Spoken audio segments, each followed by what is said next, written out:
I remember that evening clearly, though I wish I could forget it. The living room was bathed in the soft amber glow of the lamps, the kind of light that makes everything look calm, almost perfect. I'd set the table myself, polished the cutlery, until it gleamed, and lit the candles, letting the scent of vanilla and cinnamon mix with the faint aroma of the dinner my wife had insisted on cooking. From the outside, it probably looked like the picture of a happy marriage, laughter tucked into the corners, a playlist of soft music drifting through the house, glasses catching the light like little promises. But inside me, there was this hollow, a cold emptiness that no decoration or candlelight could mask. 40 years. 40 years of pretending, of performing a life that wasn't mine to give, of playing the part of a husband while quietly keeping my distance. I could hear the faint clink of the wine glasses as she set them down, and each metallic tap seemed to echo in my chest like a reminder that the truth had been waiting, patient, for decades. The tension was almost physical, as if the room itself was holding its breath, waiting for something to break, and maybe I was too.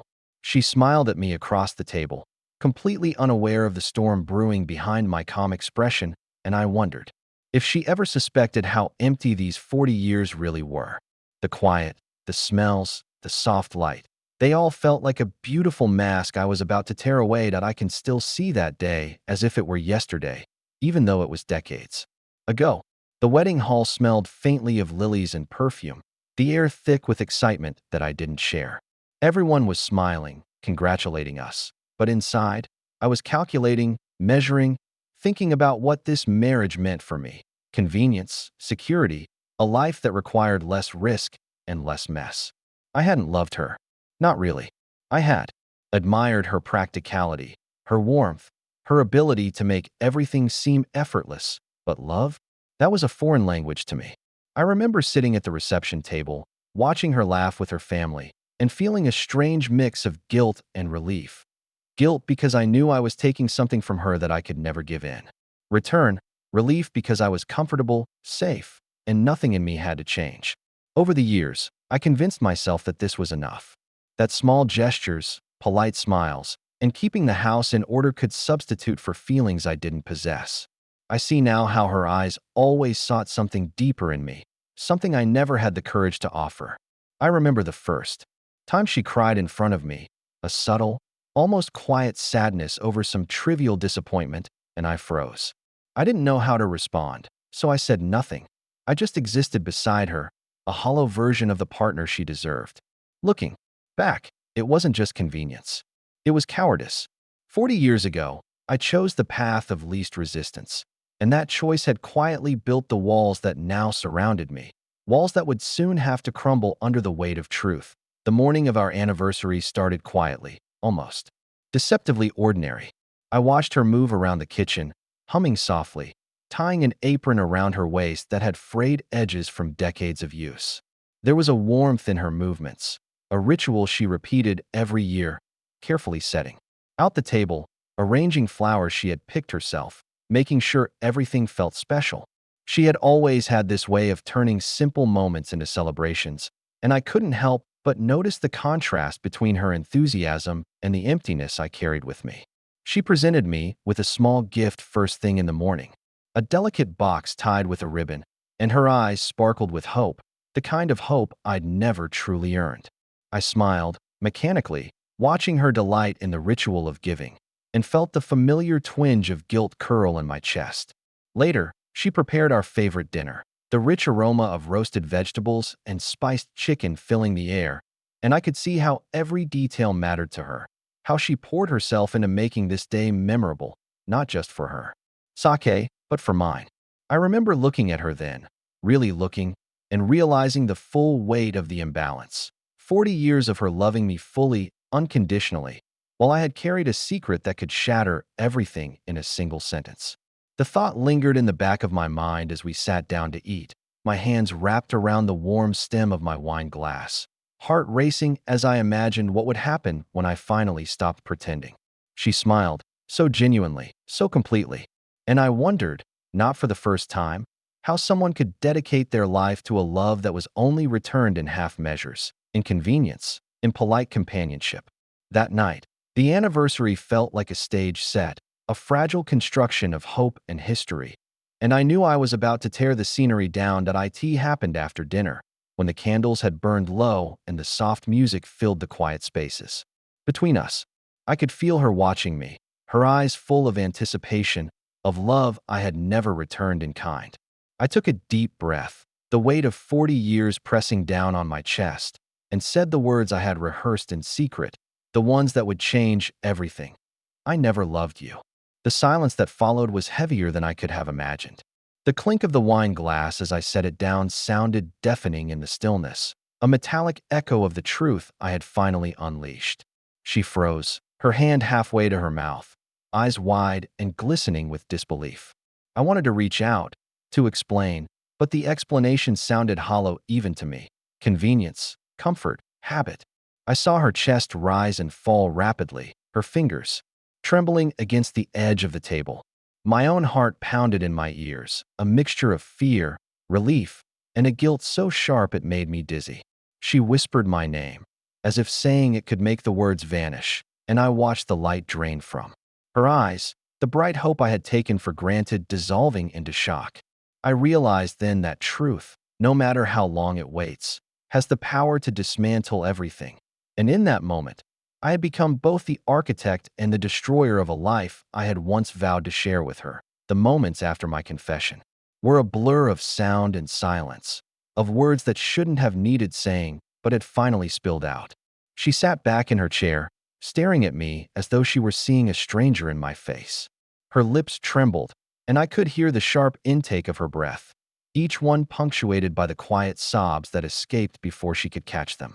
I wanted to speak, to soften the blow, but every word I considered felt like another betrayal, a weak attempt to patch a wound I had just torn wide open. The anniversary decorations, once symbols of celebration, now seemed absurd, almost mocking, the soft glow of candlelight reflecting off the shattered illusions I had built over decades. I remember her voice breaking as she demanded answers, questions spilling over each other. How could you? Why didn't you tell me? Did any of it mean anything? And I didn't have answers, or perhaps I had too many.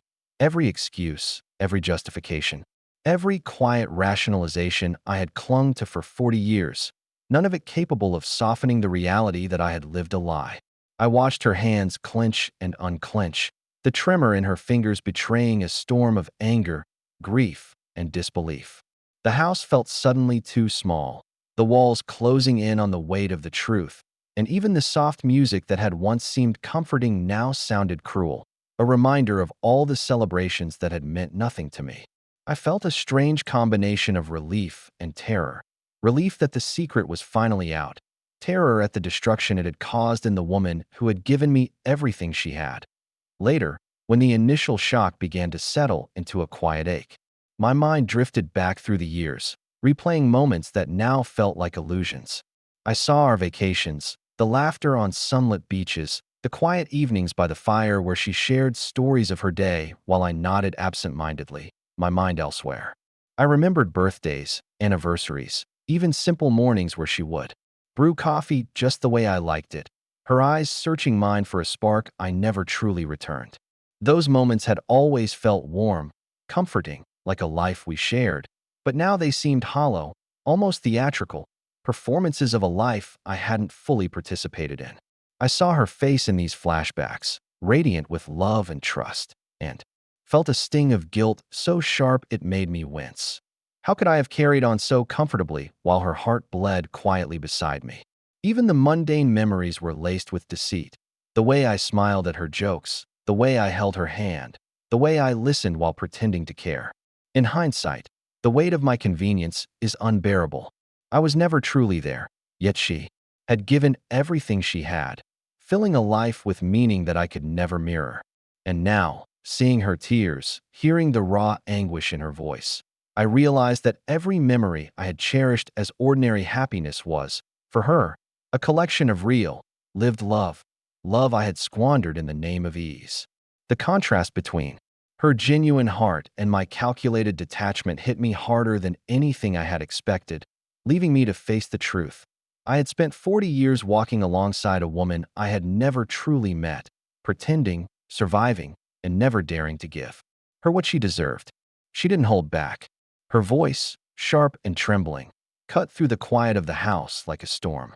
Every accusation landed with precision, each word a mirror reflecting the life I had tried so carefully to keep tidy. 40 years, she spat, her hands trembling as she gestured wildly. 40 years of pretending. Did you ever even look at me? Did you ever care? I could barely meet her gaze. Each sentence was a dagger I had just thrust into the heart of the only person who had truly loved me. I tried to explain, to tell her it wasn't cruelty, that it was habit, that convenience had simply taken over where love never grew. But the words felt meaningless, empty. She shouted about birthdays missed, promises broken, nights spent crying alone while I slept beside her, perfectly at ease. And I knew, in that moment, that no justification could ever repair what I had dismantled. Her eyes, once warm and trusting, now blazed with a mixture of grief and righteous fury, and I realized that the calm, measured man I had always been was powerless against the force of her raw, unfiltered emotion. For the first time, I saw the full weight of my cowardice, not in myself, but reflected in the woman I had betrayed so completely. I wanted to reach out, to say something that would make it better, but there was nothing left to say. The confrontation was brutal, honest, and necessary, and as I listened to her accusations, I felt every one of them pierce me, not with physical pain, but with the undeniable truth of what I had wasted, what I had taken, and what I had lost forever after she left the room. Or maybe just after she stopped speaking, I found myself alone with the echo of her words, bouncing off walls that suddenly felt smaller, tighter, suffocating. The house, once filled with the hum of daily life and quiet companionship, now seemed like a hollow shell. I wandered from room to room, fingertips grazing surfaces, noticing dust I had never cared to see, the faint scent of candles long burned down, the photograph frames capturing smiles I had never truly earned.